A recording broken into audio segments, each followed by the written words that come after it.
quick hits, because honestly, it is a thing, and I Okay. think we have to talk about it. All right. So on Tuesday night's game or Monday night's game, days don't exist to me anymore. I agree. Time is a flat circle. Yep. Um, During the Vegas Golden Knights Dallas Stars game, Ryan Reeves, Robin Lehner, Jason Dickinson, and Tyler Seguin kneeled for the anthem. This is after Matthew Dumba raised his fist and after his very impassioned speech on Saturday. That was a great speech. It was a really good speech, though he was the only one to kneel, and he only did it during the American anthem, which he said he regretted.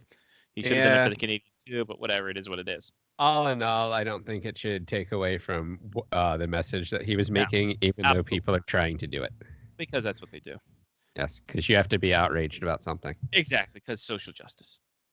But the unprecedented, because one of the Trumpians, I think it was the Sun, said, the NHL is great. They're all standing. And then this happens. It's like, oh, might want to reel that one back in. But I think it shows there are some guys, and I think Alex Pietrangelo touched on this too during his availability. He said, we told the guys, whatever you guys want to do, we'll support you. You want to stand, you want to kneel, want to raise a fist, do what you got to do. We're all a team in this. Let's do this. Yeah. Whereas you look at Minnesota's coach, Dean Evanson, is like, someone asked him about if they had any discussions about supporting Matthew Dumba and raising their fist. Dean Evanson said something to the effect of, and I'm pretty sure I'm just going to paraphrase here. He said, "Now we have to talk about that. We all we want to talk about in this room is putting an end to racism." Next question. Like, all right, Dean, we can see where the hockey world lies because you guys don't have a fucking clue. Which, to their defense, not surprising at all. No, it isn't. It is not. Hockey boys are going to be hockey boys. Well, yeah, and they're white. That's kind of where I was going. Is hockey. Okay, so there was a stat or something that somebody brought up. I think it was recently, today or yesterday, about how there aren't many African Americans, and in Canada the Indian groups, what is the Aboriginal, yes, that's it. Or indigenous, if you want to be. Groups that that play hockey. And the first thought that came to my head is that like you have to make hockey more affordable for more people to be able to play it. Like, it has nothing to do with color at that point.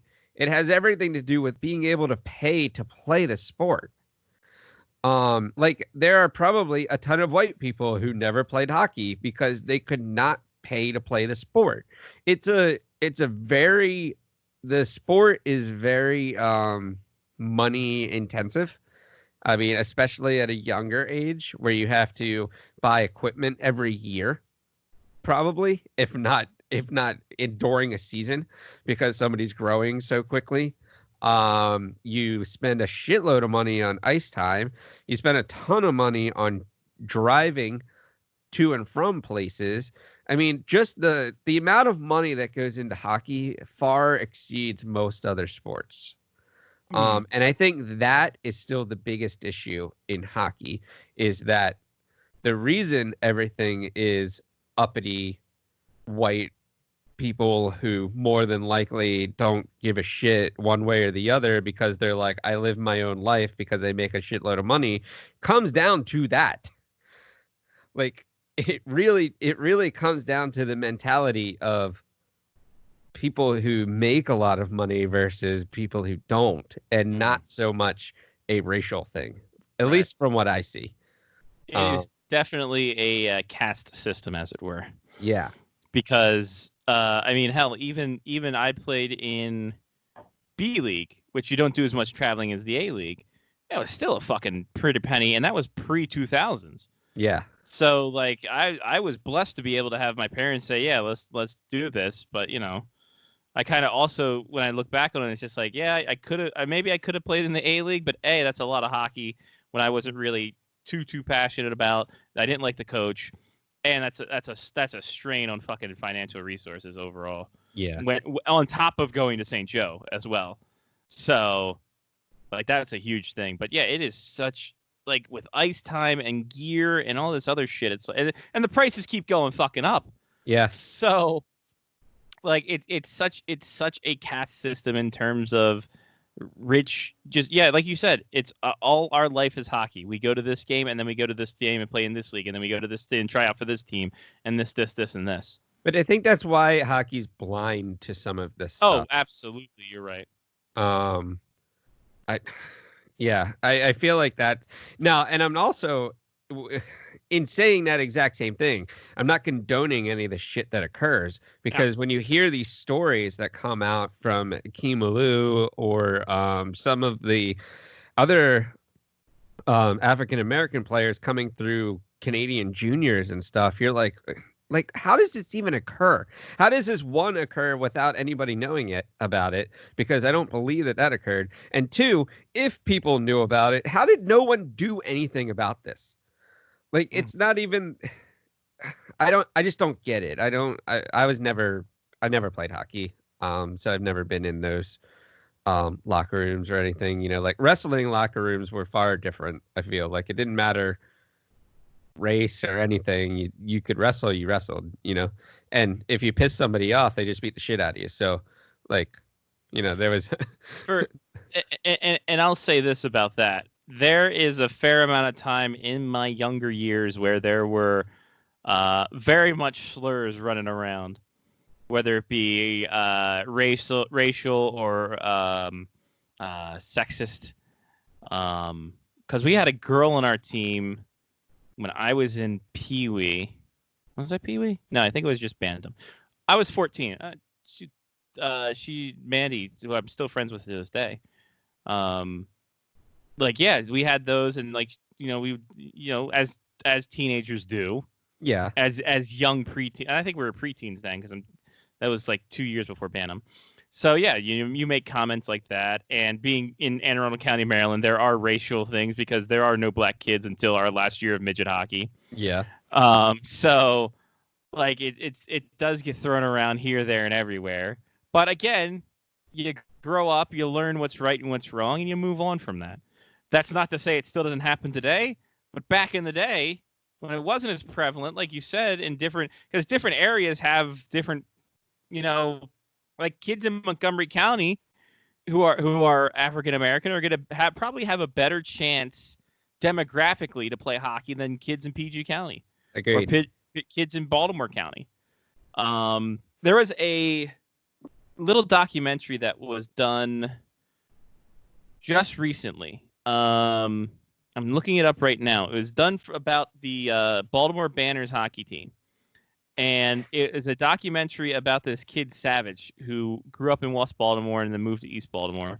And the Baltimore Banners are a hockey team for at-risk East Baltimore youth. They play at the Mimi DiPietro Arena in Patterson Park. Nice.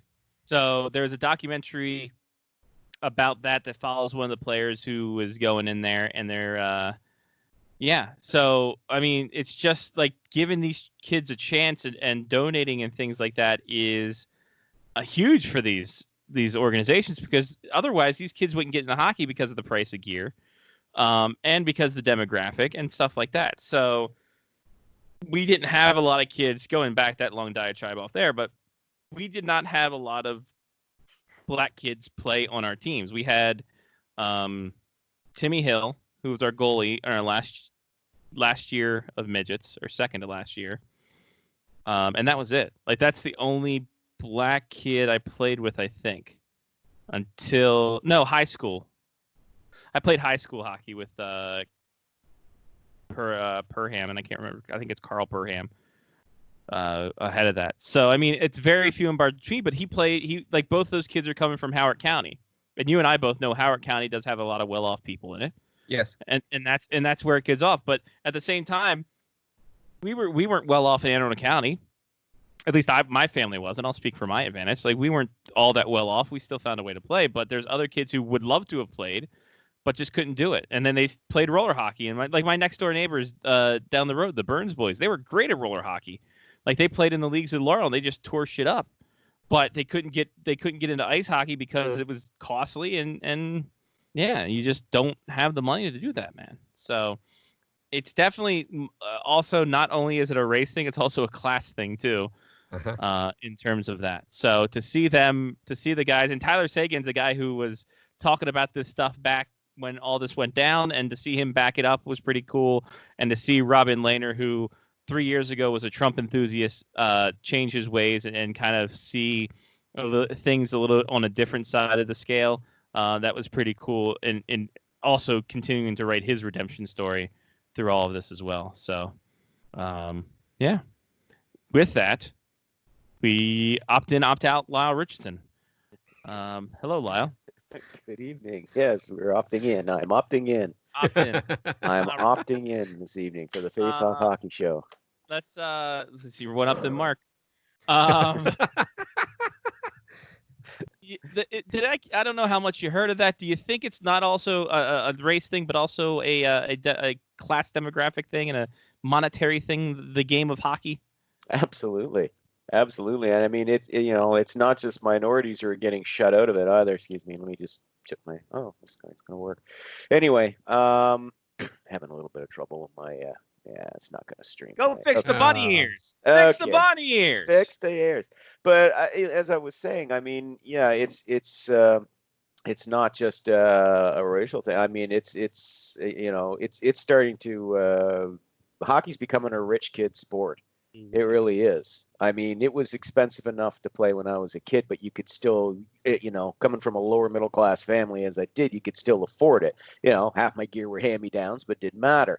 You could still play the game. You can't do that now, and it costs just so much. I mean, the reason why my dad finally pulled me out of, pee-wee hockey and things like that wasn't the cost. He didn't like the coaches. Because the coaches back then yelled and screamed at the kids, like just treated us like shit. So Dad said, no, you don't need that. So when I got a little older, I got back into it. But, So now you went to the Navy. But nowadays, I mean, it's just ridiculously expensive, for kids to get into hockey. And it doesn't matter, what race they are. Now, because of course here in Canada is becoming, much more multicultural game now, to reflect the society, that we have. But even so, I mean, that's why you're seeing footy becoming a much bigger sport. Of course, I'm talking soccer, but footy for us true aficionados, right, Johnny? Sure. What are we doing? I grew up with it. It was soccer for me forever. Oh yeah. Yeah. But I mean, that's why it's become a growing sport here in Canada, and baseball and basketball are growing here in Canada, and not just basketball because of the Raptors winning. Well, that helped. Yeah, that helped. It does help.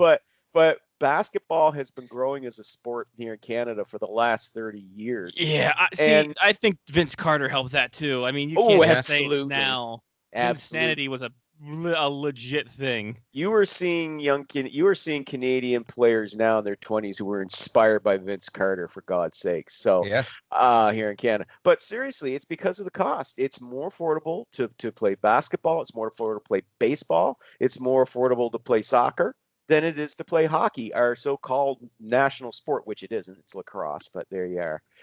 Well, even lacrosse falls into that. Yeah, welcome, Johnny. What up with you there, home dog? You bought the Nintendo thing last week. I did, and you put some of it together. Half of it's together. Yeah, the Nintendo got put together. The Nintendo, the cartridge, and the controller. Nice. Yeah, that was awesome. It does what? Well, what's left is the tiny TV, and it's got a crank on it, so it actually moves. Like around the level. Like Soulja Boy? Yeah, I think so. But I did get my Bauer shield. Look at that. Yeah. It's pretty nice. I like it. It's got some goodness to it. Some goodness. It fits well. See, like it'll keep me protected. It comes down like past my chin to almost beard level. So yeah. But things can go under, though. That's where the design, I think, is flawed. Things can go under, but you're supposed to wear a mask with shields anyway. That's weird. Right? Don't you wear masks with shields at work? I wear glasses with mask. Oh, okay. So But then I got my mask too. Hey, look at that. Did you buy that extra, or did that come in throw-in? No, this was extra. This was also a buy from the Bauer. Yeah, so I got the Bauer mask, but I found I got some intel today from Maddie that she told me it's hard to take pictures in the ice rink wearing a mask because the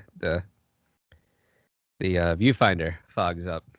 And luckily, I think this is one of the times where me not breathing comes into play, and it will help me out ultimately. Yeah, no, I think this is where you shine, brother. My lack of breathing, this is going to come into play and help me. Mm-hmm. So I got that. Jim Rutherford said about Justin Schultz, saying, "Why is everybody blaming Jack Johnson? This fucking Justin Schultz is a piece of shit too." A lot of comments made, but whose comments overreacted more, Lyle? Who was the ones that we thought ahead? We saw and we're like, "Wow, that was unexpected." Was it the Jim Rutherford like, "Hey, listen, I don't know what needs to change. Things need to change. Jack Johnson's cool. Fuck Justin Schultz. He's a UFA anyway." You're kind of a little bit of lacking a little context in that one. Listen, this is the context that I got from Twitter. Yeah, well, and as we all know, that's Twitter is of course the place to go to for Ken Holland said. Ken Holland said, "Yeah, sure, they can score 100 points a season, but can they fucking stop a puck for once?" That was one thing that he said of McDavid and Draisaitl need to be better defensively. Jeff Gordon said, "I used to drive fast in my black SS with the navigation," but that's Jeff Gordon with a D. Yeah. I'm Jeff Gorton with a T, and I'm a fisherman, and I'm going to be not fishing for goalies because we're just going to keep two. Go fuck yourself, Henrik Lundqvist. I think that was a direct quote. And then Kyle Dubas did his best meme from 2008. Said, "Leave Mitch Marner alone." In all of this, Lyle, which one of the exit interviews was your favorite to heart? They were all fantastic. Well, especially the versions that you gave, because they were much more entertaining than what actually was said. But I think you can read if you read between the lines and a lot of that stuff, most of what you laid down there, Scotty, was not far from the truth. Yeah. Listen, Justin Schultz is done in Pittsburgh. We knew that. But defend Jack Johnson like that because he made a Curious George record. Yeah, is that because he's best buds with Sidney Crosby? I saw one Penguins fan that said, "Hey, who else is Sidney Crosby's friend that can't play defense?" Yeah, exactly. Like, Christ almighty. I mean, come on. I mean, listen, it wasn't all on Justin Schultz, but I mean, Justin Schultz did not play well, but Justin Schultz hasn't been the same since he had that horrible leg injury last season. Takes a bit of time to recover from that. And I think, you know what? I think that if he goes, and he's obviously not going to be playing in Pittsburgh next year. If he goes off somewhere else, he could have a bounce back season and just go, in your face, Jim Rutherford. The Lundqvist thing is just future hazy. Please check back later. He and Gorton chatted. I think what Gorton is trying to do. Don't steal my gimmick, Lyle. Don't steal my gimmick. Yeah, I think what Gorton's trying to do is just saying, "Listen, son, you got to do right by the firm." He's trying to talk him into either retiring or accepting a trade. But honestly, who's going to trade for Henrik Lundqvist at this point in his career? Unless there's a dire dearth of awesome coolness in some city, in which case you just want to park him on the bench so he'll look really good. Because he is a really handsome man. I mean, that's a really good way to keep the Coyotes in Arizona. It is. It is. Absolutely. Just have Lundqvist pinned to the bench for a year, and there you are. They have two though. Yeah. What's Kenny Holland really gonna say? Not very much to say other than we need to improve our goaltending, and the defense has got to kind of improve. But the one for me is Kyle Dubas just, we like our team. We like our team just the way it is. Our team is fine. We love our core. And all the core players are going, yes, we love our team. Our team is fine. We're almost there. We're very close. It's like, no, you're fucking not. Like, Leafs Nation are just like, are you guys even talking about the same thing? What the fuck? It's just crazy. Like they all like Stepford people just like, yes, we like our team. Our team is good. We are very So, close. Wow, what you're saying is Justin Schultz is going to get a third chance at a career in He's Toronto. going to Toronto, baby. He's going like, to listen. Toronto for $1.2 million on a 1-year deal. You heard it here first. Wouldn't surprise me. Wouldn't surprise me. Nope. Yeah. Oh no, my best line, the favorite line out of them all. Yep, I'm picking on the Leafs again. Kyle Dubas saying, we're not pressed against the cap like so many people think. Well, that's partially true. No, they're not up against the cap. They only have a little over $4 million in cap space left, and yawning gaps on their defense to be addressed, which $4 million is not going to do. But no, you're not pressed for cap space. No, you're not up against the cap. You're just lacking sufficient room to suitably address your needs. But I'm sure there's a Band-Aid solution somewhere. I love Tavares. when people start to make quantifiable issues not quantifiable. Like, guys, it's not as bad as it looks. I promise you that we're not right against the cap, and everybody else is like, seriously, look, here's your ledger, here's the math. You're right there, buddy. There's nothing you can do about it. These are the numbers. You can't talk yourself out of this one. Everybody knows the truth except for you, apparently. No, But the special advanced stats say he isn't. Yeah. yes. The analytics, however, well, if you look at the salary cap dollars, yes, but if you look at analytic dollars, we're actually doing quite well. Actually, I think the only thing I can honestly glean from that is I'm thinking he's going to go out and acquire another dead contract. He's going to get himself another David Clarkson contract like he dealt for last year. He's going to acquire a player who is all but retired, okay? A player who is on permanent LTIR, so that will give him room to go over the cap next year. I think if trying to read the Kyle Dubas tea leaves here, I think that's what he was trying to suggest, because otherwise what he's saying makes no fucking sense. They're up against the cap. They don't have enough money to bring in. They need 2 top 4 defensemen, not one. If you can get one, great, but they really need 2. And you're not getting 2 for $4 million change and still have enough money left to fill out the rest of your roster. So wasn't he also the person that they were talking that something came up, I think, and it was like, how do you get a defenseman like Seth Jones? Yeah. And I believe it was Dubas who also said something to the effect of, well, we'd have to trade a really good player to get them. Or something like that. And I'm like, no shit. That's how it works. That's obvious. Yeah. Like, How do we get a player like Seth Jones? Kidnapping? Yeah. Now again, I mean, look, I'm not even sure that's a crime anymore. Yeah. I mean, look, last year, when they were heading into the offseason, we were like, I didn't think he was going to be able to come up with the money to re-sign Mitch Marner unless he dumped a shit ton of salary. Well, he didn't dump a shit ton of salary. Well, he traded away Nazem Kadri, which at the time we all thought, good idea. You're getting in Alex Kerfoot, good young center, blah, blah, blah. Plus, you got Tyson Barrie for a year. That'll be fine. The Kerfoot thing, I don't think was a bad move, but the Barrie one, oh boy, did that one just not work out.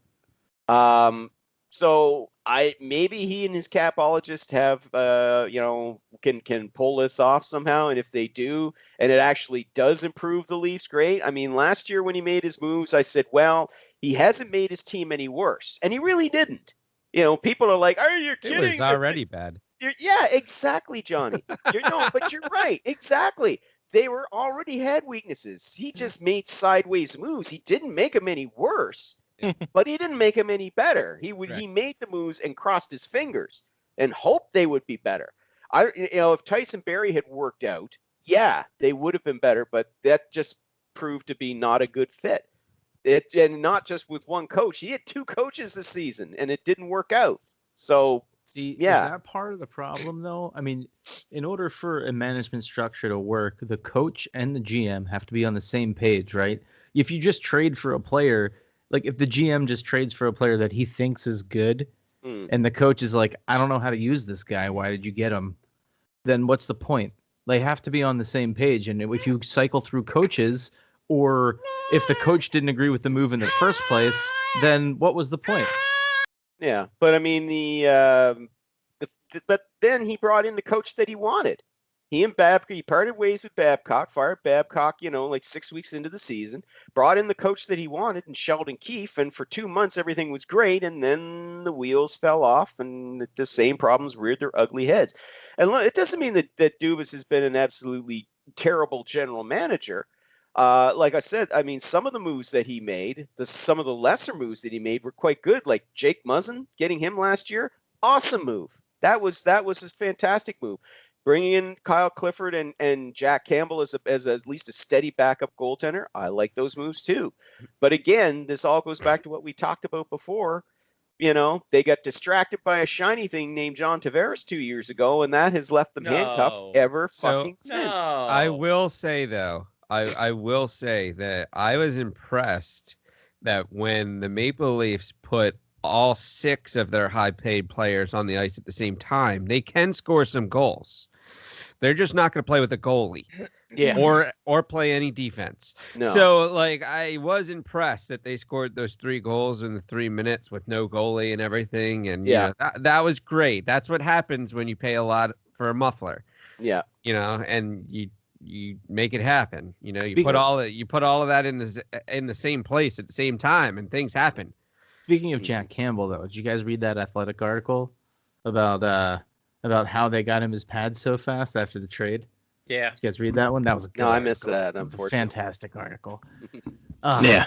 I love weird tertiary articles like that. The things that happen behind the scenes. Oh, yeah. They had essentially what they did, the wraps that they put on cars outside of the paint job, where they don't have to repaint it. That's essentially what they did to his LA Kings pads to get him on the ice the next day before they could actually make a new pair of pads for him. It's amazing how much and Chameleon Sports does that, called pad skins. It's amazing how popular that is in the goalie culture these days, where everyone likes to have the accents and the different colors and wrap their pads if they change a new beer league team.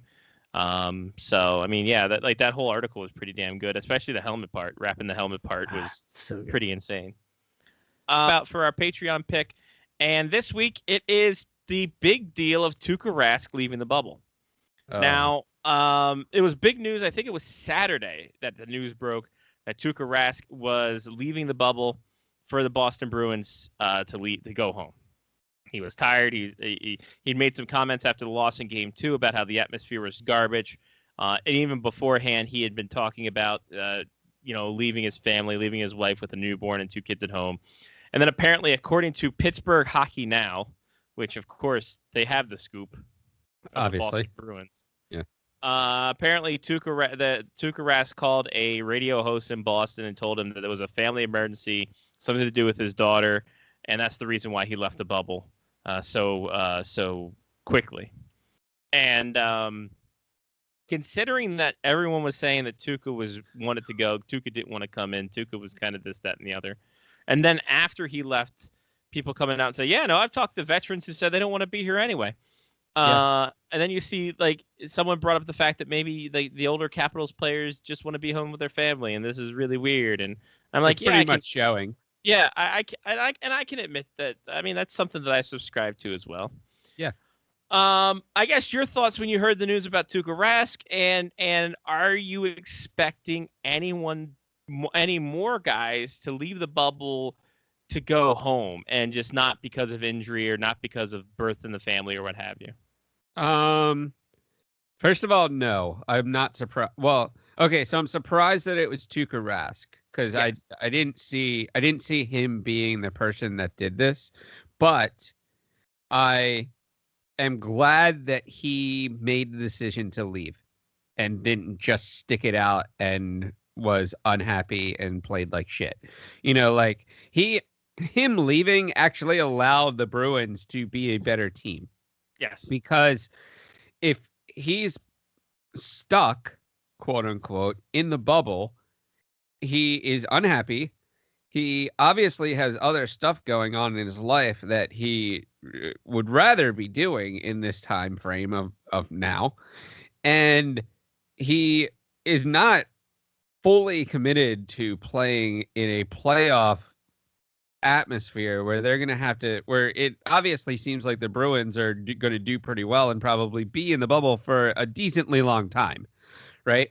Mm-hmm. So I applaud him for making this decision because everything that I read basically said he had reservations before and tried to effectively tough it out, right? I mean, that's the hockey mentality, tough it out, blah, blah, blah.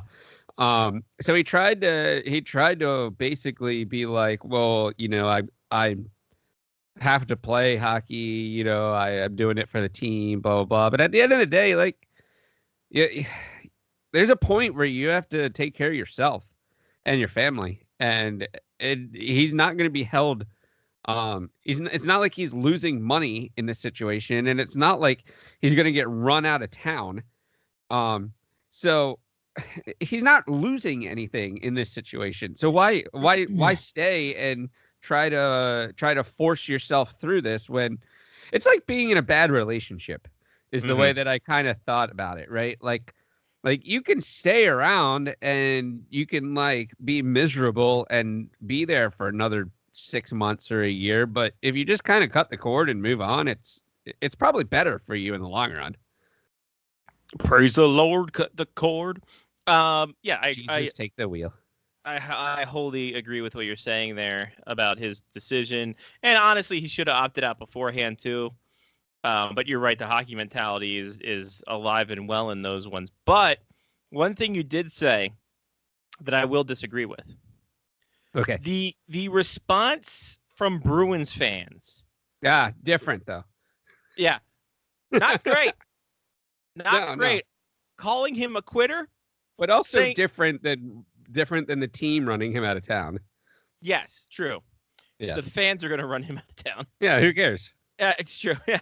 The fans if the Bruins go decently far in the Stanley Cup and playoffs, no one's going to give a shit. Well, they'll be like, yeah, we don't need this bum anymore. But I agree with you. Sully, get this bum out of here. Send him up to Southie. I don't know how to do a Boston accent anymore. True. Used to back in the day. Yeah. But I agree with you. You're right. But I mean, dude, the vitriol from Bruins fans, and then from Mike Milbury's stupid comments. Oh, Mike Milbury, it's time to give him the axe.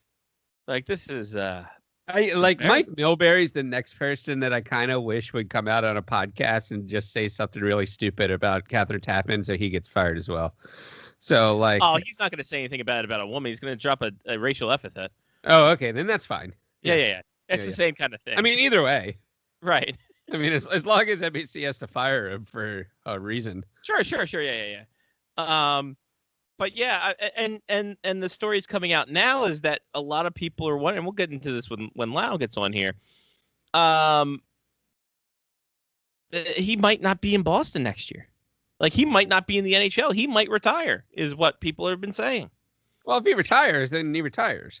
Yeah, that's on him. Yeah, exactly. You can retire whenever you want. He should, praise the Lord, cut the cord, brother. And then Bruins fans would love him because then they can give them that $7 million he was supposed to make next year to Torrey Krug and keep him in town. Because Zdeno Chara is 43 years old, and even though he's on a $2 million deal, I still don't think you sign him again. He slowed down a lot, and he wasn't fast. No, he is glacier speed right now. Yeah. If the USS Hal Gill hit him, then his Jody Hall would rip apart. Hockey talk. But yeah, I mean, it's interesting because I was watching Kazimir Kusuko, and I butchered that name, but the third string goalie for the Toronto Maple Leafs did a video of him inside the bubble and what life was like inside the bubble for players like that, and it is a solitary confinement essentially, because you go how he did it. You go from your room to testing to the practice rink, back to your room. That's your day.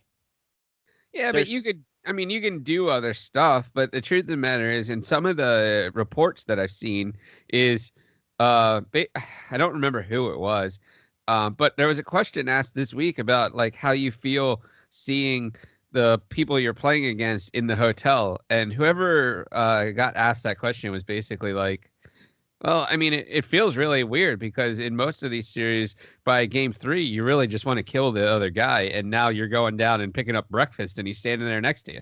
Right. With Kostuko, and I don't know how to pronounce his name. He's a Finnish guy. Lives in Duluth, Minnesota, because why not? Perfect. But he said, like, someone asked him a question, like, what do you and your teammates do? Like, why can't you show more of your teammates? He's like, well, with us, we have to stay in our rooms. We can't interact unless it's yard time or go into the rink and stuff like that. And at least in Hotel X, going to give it to him. Or no, they're at the Royal Marriott or whatever the hell it was, the Royal York. They weren't at Hotel X. Hotel X has TVs on TVs. Yeah, Hotel X has got a rooftop pool, baby. Yeah. I heard you wanted a pool on the exactly. roof. So I put 2. Pool. I put a pool and a smaller pool for children. By the way, I looked up the rates for Hotel X when they're open. Yeah. It's like $230 a night. That's not American. Bad. It's not terrible for Toronto. Yeah, not bad. Downtown. Yeah, that's not bad at all. Yeah. I wonder if people are going to stay in Hotel X just because of all the publicity they've gotten. I wonder what they're going to do with all the banners and shit. Wonder if I could contact them and say, hey. Did you see CSN, or I keep calling it CSN, NBC Sports Washington had like a tiny blurb in the middle of one of the intermissions about how the people are changing the vinyls out on the boards between games and stuff. It was decently interesting. Apparently, they have like hundreds and hundreds of boxes marked by team, and they have like a God, I'm sure that there's a diagram of where they should be. And in between games, they literally go out on the ice and just put these things up on the board. And it's like this company that this is what they do now. Yeah. Yeah. Well, it's like, wow. And apparently some of them are changed in between periods because somebody is only paying for a period of board time. That's insane. Theirs get like moved. They get theirs like taken off like when they're not paying for it. And whoever's paying for the next period gets like put on that spot. Like, it's crazy what they're doing and all the stuff there, but it is awesome. Like, it's absolutely amazing to see the logistics of it all. If we were still in the good graces of the NHL, I would love to speak with people about this. Because that seems like that's the underlying thing. Like, that seems great. That's amazing. Yes, that's absolutely amazing to me how they do that. That would be the story I want to be told. And apparently they put in interchangeable signage behind all of the benches, so they can just like pull out the signs and put in new drops if they have like the Bruins have like signage behind their benches, but like a lot of teams don't, so they just put in like gray like squares instead of the signage. Like, it was interesting. It was like a 5-minute little thing, but it was pretty cool. I wonder if they have it on their YouTube channel. Might have to check it out. I'd hope so. It was on it was definitely like an in between the periods thing. Okay. That I caught on one of the Caps games. I wonder why they didn't go with the digital boards like they did with the All-Star game. That's what I wonder, because I think that would be a little bit more. I would say that they got probably a little bit of blowback for that. Yeah. Just because it wasn't as smooth as what you would hope it to be, I guess. True, but the NHL was also trying to flex with, hey, look how much they moved during the game, and it wasn't like they didn't make them stationary. It was kind of distracting. Yeah, it was very. Yeah, at the end of the day, like it was a little distracting. So I don't know, but yeah, that was pretty cool about the bubble. I haven't watched a whole lot of like in the bubble things, so yeah, I actually got turned on to Casquillo's thing from like somebody. I don't know where I found it. I guess I found it on like a YouTube like fucking wormhole once. And then it was there. I'm just like, oh, this seems cool. I'll subscribe to his channel because he seems like a legit dude. The YouTube algorithms are amazing. Fucking how it goes from like one thing to the next, and then all of a sudden you're like, How the hell did I end up on anime? Yeah, exactly. Well, listen, honestly, YouTube, you always end on anime, man. That's like what it I always, mean. yeah. That's like That's the WebMD cancer is anime for YouTube. anyway. Todd Reirden was fired. Real shit was out of the way. Yeah, let's get to the Let's get to comic. Todd Reirden being fired. Let's go to this Todd fucking Reirden. guy. Get to this fucking guy. God. The most joy that I had out of this entire Caps playoff run, if you want to call it that, is only communicating using memes that featured Kevin from The Office. That's pretty much any reaction that I had to anything, whether it was a goal, a stupid penalty. There were a lot of those. It could be expressed with a meme from Kevin. Because they were playing the Islanders? No, because Todd Reirden looks like Kevin. Yeah. Very much so. Yeah, very much from so. The Office. But Sorry, but I but, went with for- the wrong but Kevin. I guess better hair for Kevin. Yes. A little bit plumper too. So let's talk about this, because obviously Reirden was a pretty decent assistant coach on some level. Was he just exposed as not having the total hockey mind to be able to do this? Was he a bad leader? What happened here? Well, you know when people that you work with get promoted into positions they're not quite ready for yet? Right. Yes. I feel like this is kind of on that par. Where and I had the same conversation as soon as he got fired with one of my friends, and I said, I don't blame Barry Trotz for leaving. Barry Trotz wanted to be paid. He just won the Stanley Cup. I don't blame the Capitals for not paying Barry Trotz, because Barry Trotz, apparently the money was there. It just wasn't a term. And the term probably wasn't there because they thought they had somebody like Reirden that was coming up behind him. Well, guess what? It was probably a year or two early for that move. Like, Trotz probably should have been around another year or two. And then Reirden probably could have taken over. But I don't think he was ready to be a head coach. And I also think that losing Mitch Korn and Lane Lambert probably didn't help it didn't help either. So, well, that's what I was going to bring up. The core of the coaching staff were Trotz's guys that he brought with him and then took with him. So Reirden was the only one that wasn't originally Trotz's guy, and I guess they assumed that he. Didn't Blaine Forsythe stay also? Yeah, Forsythe stayed. So there were two. Yeah.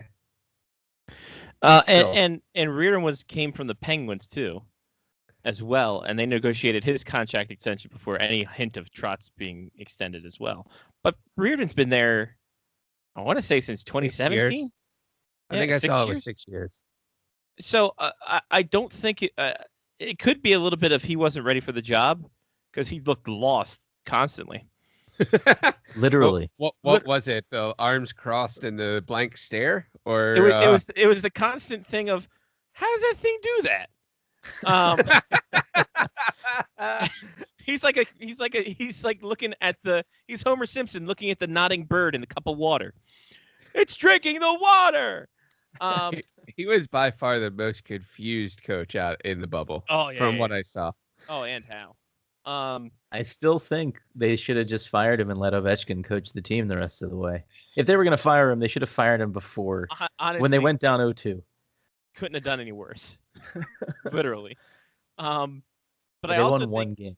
They could have done worse. Because I bring up the tenure because it's one of those things where if a head coach is there too long, his voice loses any meaning. And assistant coach does the same thing. His message lost any kind of meaning because they heard it for the last 6 years. That could be it. You're very right. So it was just a situation where they were probably sick of him and just tuned him out. And then here we are now. And didn't want to be in the bubble. Right. And now people suggesting Bruce Boudreau come back. Yep, I was just about. So as we segue into the potential candidates for this job. Oh, no. Are we going to mention that Mike Green retired first? Yeah, bring him back. Let him coach the defense, right? That'll go well. We're gonna have a The Capitals will be the first team ever to play 5 attacking players on the rink at the same time, and it won't be a power play. It'll just be the regular team that goes out there. Yeah. Bring Fedorov back. Let him coach. Sure. Love But that yeah, guy. so Bruce is by far the last on the potentials list for me. Oh yeah, he's not even. Yeah, I mean, it just Not even doesn't in make my sense to pod. bring him back. If you're looking, the statement that McClellan made was that they're looking for someone who can push the right buttons. It's pretty clear that Boudreaux's not that person. No, even had a after a chance, couple and year he didn't. hiatus. Yeah. No. And the funny thing is that McClellan said that they're willing to open the pocketbook for coaches now, and it's going to be a veteran coach. I'm like, oh, funny that. Yeah. Yeah. Well, oh well. The list of candidates some people have put out there.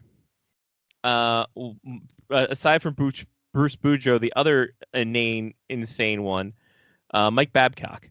Yeah, I don't see that either. No, for 2 reasons. One, I'm pretty sure he's been shunned. He's an asshole. Yeah, for one, he's an asshole. 2, he's getting paid handsomely by the Toronto Maple Leafs to do nothing. And the minute he takes a new job, he loses that handsome money. So that's why he's only a volunteer coach in the NCAA. Yeah, there's no chance. Worthless. Peter Laviolette's name's been thrown out there. I'd rather let Ovechkin coach the team.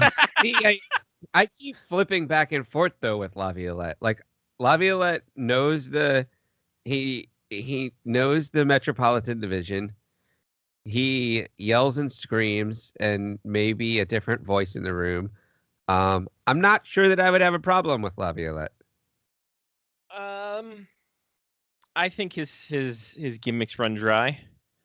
I think that he is another guy like Boudreaux who can get a team to the hump but can't get him over. Saw that in Philly. Saw that post Nashville Stanley Cup appearance. And Nashville's been terrible ever since. Mm-hmm. And I want to chalk that up to Peter Laviolette. Okay.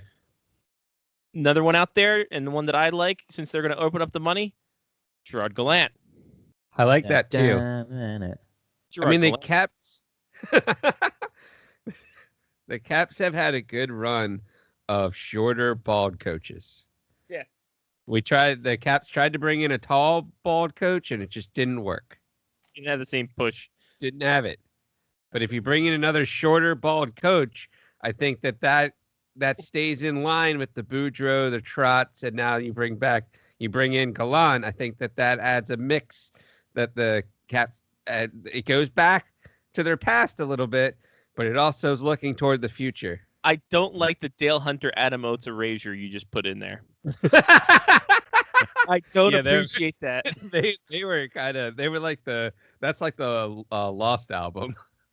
that was the fucking hair gel era. Yeah, that wasn't. That was, they could go back to Russia for all I care. Across the board did not work. I wouldn't be. I think Gallant's the guy if he wants to coach again. I think that's the push right there. I think so too. My outside left field, two of them. Spencer Carberry of the Hershey Bears. All right. Mike Greer of the New Jersey Devils. I'm okay with that.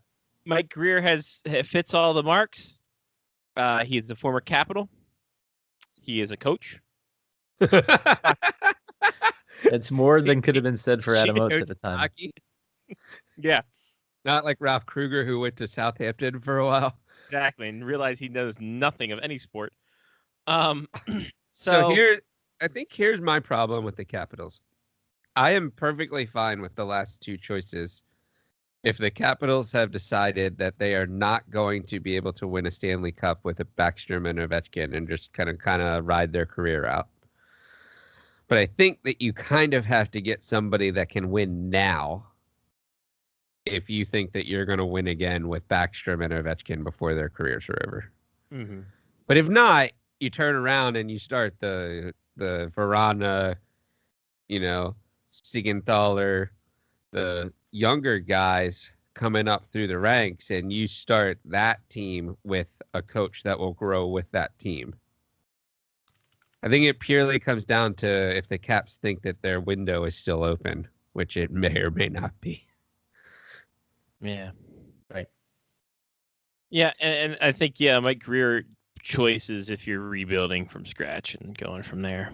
So Yes. You still need to squeeze as much juice as you can get out of this orange, and I'm not talking about Orange Cassidy. Christian juice. Oh. But See. speaking of that guy, isn't it Well, crazy Moses how Banger? 2 former Caps coaches could potentially wind up in the Eastern Conference Finals? In Bruce Cassidy and Mm. Barry Trotz. Yeah. Kind of weird. You forget that Bruce Cassidy coached the Caps because he was terrible, and Correct. somehow That's very true. has That's very become true. a very good coach. Well, because I don't know was what his he did in first between, gig. but what did he do in Performance between? enhancing drugs. Yeah. He was a player, and then he crushed a lot, and then he became a coach. But then what did he do between Washington and Boston? He was You coach don't of the have to look it Blackhawks. up. I don't care. What's Oh, It was a rhetorical question. I'm just kidding. I actually do want to the know. Latvian national team. I he hope went so. to the Blackhawks as an assistant, then was the coach of the Frontenacs at Kingston, then went to Providence, and now he's in Boston. So they So he promoted went- from within, and that worked. He went pretty back well. to junior, then went back to the minors. And now he's Yes, back in the pros. that's exactly how it should go. Yeah. There you go. Maybe that's what Todd Reirden will do. Go back to the Atlanta. Oh. Oh. Hmm. Hmm. Hmm. Huh.